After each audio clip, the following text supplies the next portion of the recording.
Hey, hey, Hello. how are you? I'm good. How are you, Will? There's a great smile. Very nice to see you. I'm on your Yes. website. I love your website. Love your page.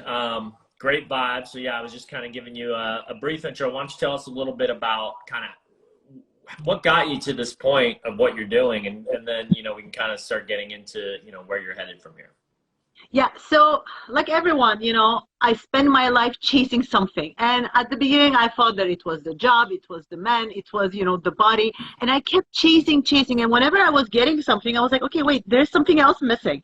So at the end, I was tired of chasing, and I said, maybe I don't need to chase something external, and I have to find this happiness inside me. And what I'm chasing, it's really my self-love, self-acceptance, and happiness. And when I discovered that, I said, wow, this is amazing. I have to share the message to everyone. Right, because I mean, so that's right. I kind of alluded to that. I mean, I'm talking all the time about this broken system that we live in, and I think it breeds chasing. There's a lot of different ways to word it, but the gist is right. We're all looking for what we think, we're looking externally outside of ourselves for what we think will make us happy. And hate to break it to you people, but it's universally proven, science has proven without a doubt, like unless you are able to find that happy juice inside and figure out, what will actually, make you happy inside, then you can start enjoying the outside. But if you're, what I call a fixed victim and, poor me, Yeah. maybe I can find my answer somewhere else because I can't do it on my own. I'm not capable. I'm not pretty enough. I don't have enough money. Maybe, if I go chase, but that's not the answer. And it's amazing. Everybody I talk to that sort of starts to figure this out, and it doesn't happen overnight, but when you start to when it starts to click and, it goes to that growth owner mindset, I feel like it's just, you can just see it. Even you coming on the phone today on this call, just your face, those listening, she's got a huge smile on her face. And it's just an energy that you can feel and you can just tell. And that's actually, ironically, what starts making all that stuff that you're chasing just automatically happen, right?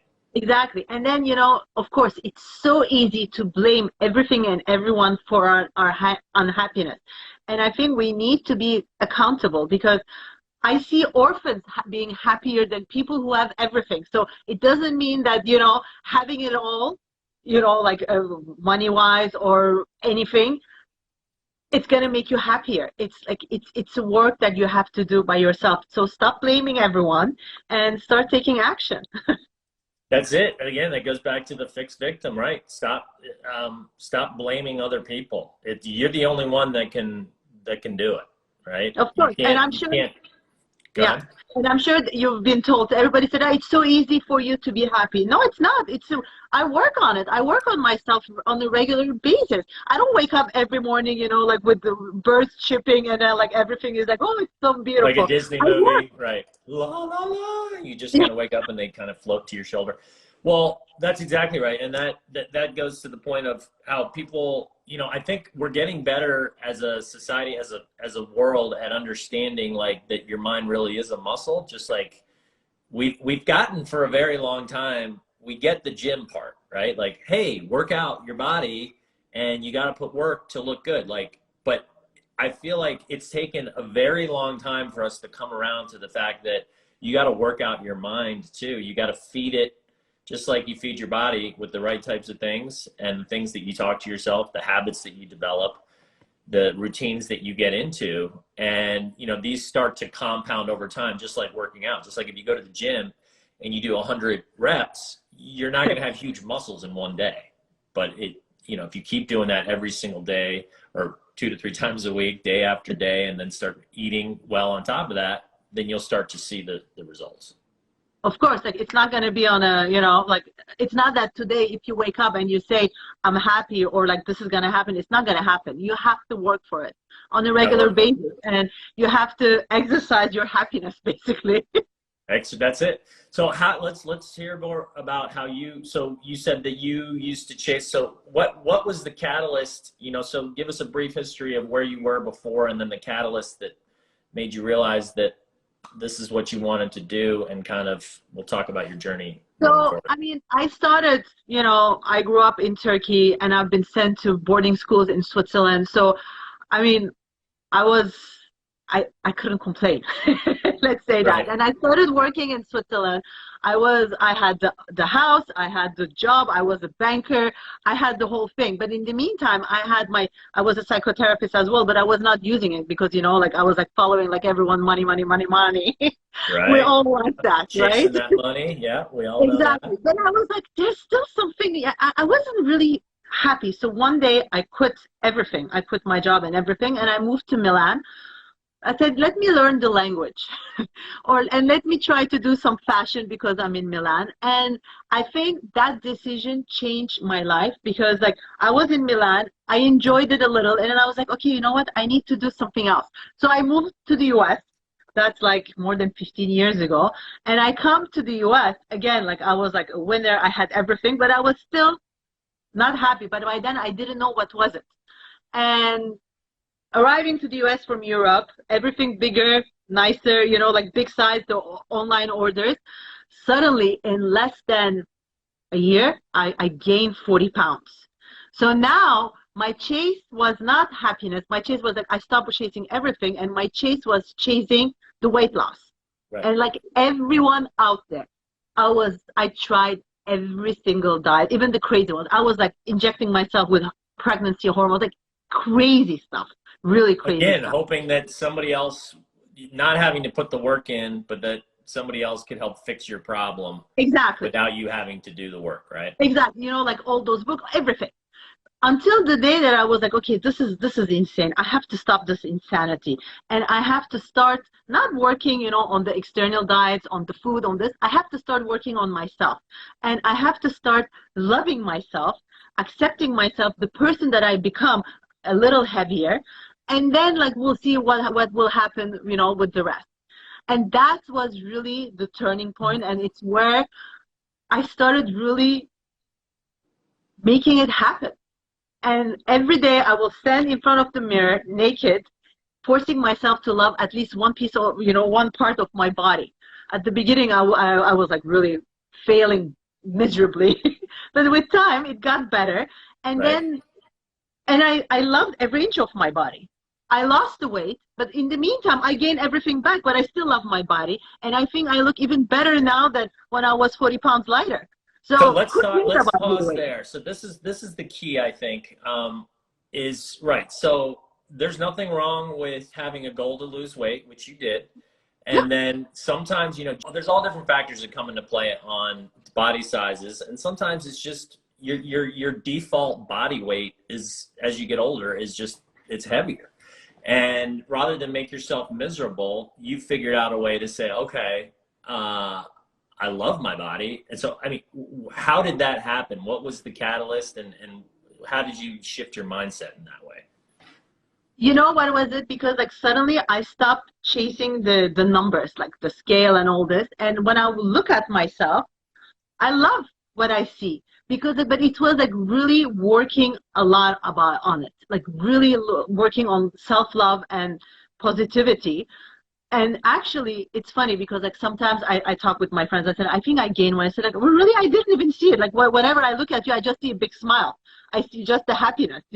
So it's like I think like our weight gain, it's a lot our insecurities as well. So when we work on them, there's no way out. I mean, of course, if you need to lose weight for medical reasons, you should. But this is like one of the most important things I think that you have to understand, that it's okay that you're not a cookie cutter and you're not like a size Right. zero. You So can I be want to size get 16 into, and be very healthy, right, basically. totally. So, right. So I want to get into just some people listening, if they're saying, okay, well, what did she do? How can I do it? So maybe a little, if there's any specific habit that you developed, and maybe a way that you gamified it. So, and when I say gamify it, I mean, developing habits is really hard. New ones, I should say. Developing habits is easy.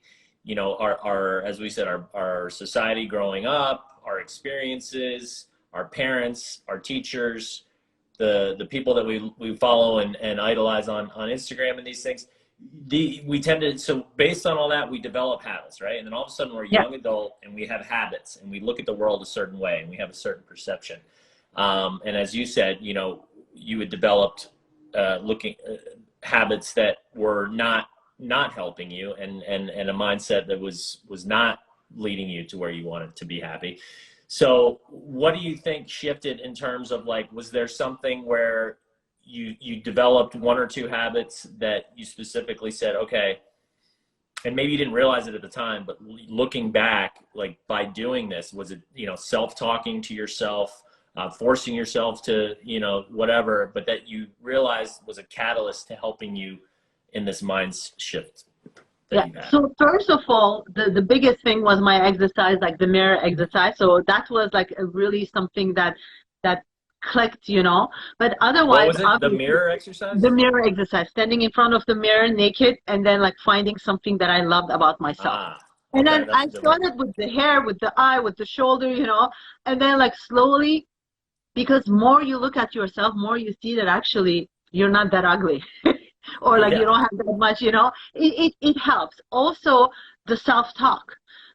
Let's be honest. If we say I'm fat, we're going to feel fat. If we say I feel amazing, we're going to start feeling amazing with them. It's impossible to not feel it. So when we talk, this is like not only for the weight, for everything. We have to be careful how we use our words in our minds and how we speak them out. Don't say, for example, this is like besides being, you know, weight problems, don't say I'm stressed, say I'm excited. Don't you wake up in the morning, say, oh, I'm tired. If you say I'm tired, you're going to spend all your day tired. Wake up, say, oh, I feel great. Even if you don't feel it, fake it until you make it. And I love that. Fake it until you make it. I totally agree with that, because what faking it until you make it means is, you know, your brain and behavioral science, what it tells us about habits is that once they've dug in deep, they're like these little spider monkeys that just will not let go. And it takes it's called the front-loaded process. It's like like a hump that you have to get over. But then once you get over it, and that new habit has taken its place, then that new habit is just as easy and is locked in and automated, just like that old one does. And when you fake it till you make it, you're sort of retraining you're literally shifting the neurons in your brain, and you're forcing them to do something that they're not accustomed to. And if you keep doing that over and over, you literally develop these patterns that lock in your brain, and then your brain starts going, oh, this is our default. Like, this is how we do it. This is what we do.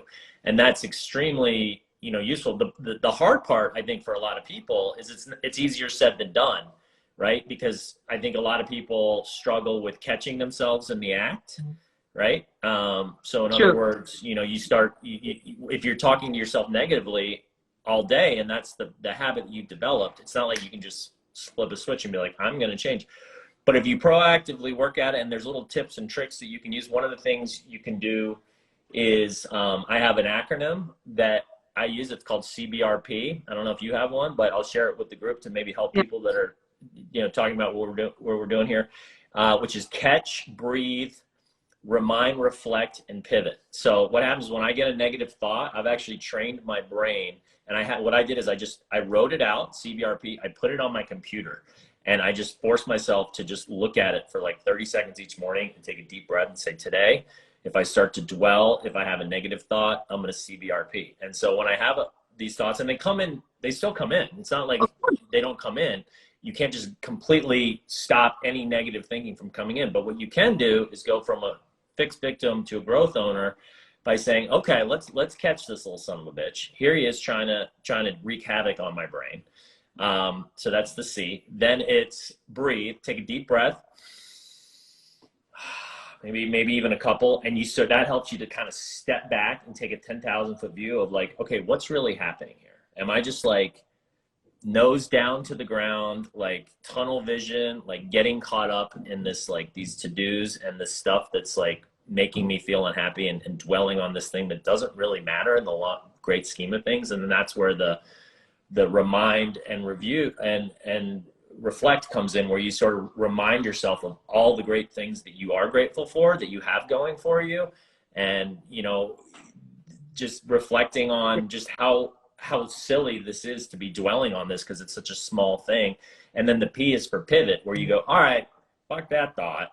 That wasn't helping me grow and be happy. Now I'm going to pivot into something that will help me grow and be happy. And just that process, it's not going to happen overnight, but if you can train your brain to getting into something like that, it sounds like you figured out something, maybe you didn't have an acronym, but something similar to where you started catching yourself, right? But if people can do that, that is, to me, the biggest, most helpful thing they can do in their lives, because it doesn't just apply to weight loss. It's everything in your life. It's basically saying, I've got everything within me to kick ass and take names. Nothing's going to stop me. I welcome problems and obstacles because they're temporary roadblocks on my way to solutions and to growth and to being that person that I want to be, right? Totally. No, totally. It's, I mean, like, you have an acronym. I do. I mean, my thing, it's smiling. And again, like, actually, even if you don't feel like smiling, but you do the gesture of smiling, you have your happiness hormones that are released. So it really helps. Or if I'm like stuck, you know, at a situation and I feel really negative, I just like stand up, jump, or dance, and it changes my mood right away. That's my thing. You know, it's like, you know what? Smiling, movement. it's been scientifically proven. Yeah, it is. Smiling it literally affects your mood. Like, you can't. Exactly. Yeah. And if it's a genuine smile, you can't feel good if you're not feel good if you're smiling, right? Like, we both feel good right now. You know, We're when my smiling. niece and nephew, they were little, they were like cry, and I was like, you know what, like, stop crying. Like, can you know? I will tell them, I dare you to smile while you cry. They will be so shocked, and then, like, you know, and then, like, they will start laughing. So it works. It's really. So that's your gamification. So that's your gamification trick. So we've got right. You if you start to feel down or something's getting to you, you just start smiling, and it just changes your whole vibe. What it does is, again, it's the same as CBRP. You're catching, you're reflecting, and you're pivoting. You're literally just shifting your mindset right then and there, from going from like, oh man, like doom and gloom, to, hey, everything's all right. It's all good. We love me. We love you. Let's party. Exactly. Or like make a joke about the situation. You know what I mean? It's like, so you start smiling, and then like it changes the whole mood and the whole energy. I love it. Totally. I love the joke stuff, because people take themselves too seriously. And I do try to do that as well. Like, even like when I'm fighting with my wife sometimes, which, you know, we all get in arguments here and there. And if I can make her laugh, I know that it's over. I've won, and that we're now on the same team, and we're laughing together. Because any argument that you have with anybody, or any disagreement, at the end of the day, it's because they've got their walls up, you've got your walls up, and you're on opposite teams. But if you can like come together and realize, wait, we're on the same team, it's like poof, magically the argument goes away, because it's like, why am I fighting you? We're on the same team here. Exactly. And then there's another thing that I do, actually. It's like, I call it smile it forward. I try to put on a smile on at least on one person's face every day. So it can be by paying compliments. Like when I go, for example, at the grocery store, if the person who works at the cashier is like, you know, sometimes they have like those sad faces, she's my target, or he's my target. I make sure that I leave that place while giving them a smile, you know, even understanding them. Like, I don't know, like, it's too busy, or you're working hard, you know, like little chat, a little smile, and giving them a smile gives me back a smile. So you're doing something else that you may not even be aware of. By doing that, what you're doing is you're actually not only doing them a favor, you're doing yourself a favor. Yeah, exactly. Because that's another universal principle that's been proven beyond a shadow of a doubt, is the more we do for others and make them smile and feel happy, the better we feel. And it's ironic. It's the irony is that, you know, like we were saying earlier, the way that the world is set up for the most part is to be selfish and greedy and more, and I want this and I want that, which has nothing to do with anybody else. And we get so caught up in our own stuff that we don't have the time to go help somebody or make somebody. But like you were, I think you mentioned at the very beginning of this podcast that even somebody that's basically homeless, or, I mean, I've got this guy that helps me out with some of my stuff. He's living in India. I mean, they basically, him and his like 4 kids, they live basically in a hut and they have a computer, and he's like the happiest guy I've ever met. And I can it imagine. just It's goes to amazing. show you don't need all that crap. What's needed is up here, the way you look at things. Yeah, totally. I agree with you. Like so many people, they have nothing, but they're still out there positive and happy and, you know, doing their best. So why can we not do this? You know, when you next time that you complain, think that you have a roof over your head. At least you have that. You have water.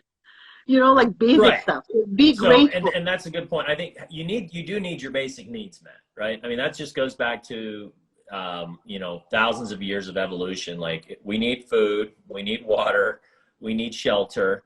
But beyond that, you know, it's like, right, we're just chasing, which is what this, that's kind of the theme of this conversation. That's what we started with. You're just chasing. Yeah. You're chasing more, but more doesn't equate to happiness unless you can get it up here. And it's okay to go ahead. Yeah, no, and then like, okay, you want more. You want the new iPhone. You get it. And then what? Like, you're going to play with it, and after 2 weeks, it's going to be old, and there's going to be a new one coming out. So what? You need another one? You know, it's like, it never ends. I'm not saying don't have objectives in life, but don't attach your happiness to those objectives. Find your happiness. All those objectives will be the icing on the cake. I mean, right? I mean, that's it. Done. We can be done. That's all there is to say. I mean, that's it. And, you know, you hear these things and you read them, you know, and if you don't have this mindset like we're talking about, I feel like people see and they go, yeah, whatever. You know, that's, you know, that's, yeah, sure. I know I should think this way. I know that I shouldn't chase, but then they just, right after they listen to this podcast, they go right back to their lives because, again, their habits are so ingrained. So if people, anybody watching, anybody listening, if you get one thing from this, just take a step back. Let's do the CBRP, but with your whole life. Let's do the smile technique, but with your whole life, right? Let's step back and say, all right, like, am I just spending my life chasing more just for the sake of, I think that'll bring me happiness? And if so, if that's actually what you're doing, and you're maybe in a job that you're not loving, you're in a relationship that you don't love, you're not having a healthy relationship with your body in terms of the way you eat and look at yourself and these things because you're just focused on, you know, making money or whatever it is, step back, take that deep breath and say, all right, what do I need to do? How can I gamify? How can I trick my brain into developing just one habit that will start shifting my mindset? For you, it was the smiling and making somebody feel nice. For me, it's that either of those: catch, breathe, remind, reflect, and pivot, and put it up. Like I said, like, you're not just going to remember it on your own. So fake it till you make it. Put it up somewhere where you can see it bright. Don't try to do too many habits. If you try to do 3 or 4 at a time, you're done, right? So just pick one of those that we just talked about. Maybe put it up somewhere where you can see it every day. And don't just like glance at it, but actually, like, you know, remind yourself at the beginning of the day, like, okay, this is what I'm going to do today, and I'm going to stick to it no matter what. And if the opportunity arises for you to smile, to make somebody else feel better, for me, if I have a negative thought and I'm dwelling and that opportunity comes, this is how I'm going to handle it. And I promise you, me and my lady here can pretty much guarantee that, because we've seen it happen, it really works. You will start to get that mind shift. And once your mind starts working for instead of against you, everything gets incrementally easier. I agree. And let's be honest, there are harder things that we do on a daily basis. So smiling shouldn't be that hard. Or, you know, like, it's not that hard. Again, fake it until you make it. Because even if you fake a smile, you will still release your endorphins, dopamines, and then you will still feel happy. So what do you have to lose? I always say, say yes, be happy. I love it. And I think that's a great way to end it. We've talked about what we do. We've given them a good tip, and we've given them an action item. So thank you so much for coming on, Nathalie. This has been amazing. Your smile. I wish people that are listening, you know what, you need to go onto YouTube and you need to watch this episode. She has not stopped smiling this entire time. And it is contagious. I mean, it's a vibe. It's this feeling that that just, you can't help but have it spread to you. And I appreciate that, because you've now just done what you said you want to do every day, which is brighten somebody else's day. You've done it with me, hopefully with some others too. Yeah, let's hope. All right. Well, thank you so much. Great chatting with you. Thank you so much for having me. Okay. Good luck. Bye-bye. Talk soon. That's it for the 5 Core Life. If you haven't already, go ahead and hit that like button on this video and pound that subscribe button so you get notified when new episodes drop. Also, please fill out the free 5 Core Life Evaluator quiz. It's a great way to get a baseline of where you are in the 5 cores and which of the 5 cores you need support. In addition, you'll get some actionable advice that you can apply and start improving your life in the areas that you need it most. That's it for today's episode of the 5 Core Life Podcast. Have a wonderful day. Get moving. Gain momentum. Join the movement. Join Emmett by going to moremomentum.com to take a free life evaluator quiz on where you currently stand in each of your 5 cores.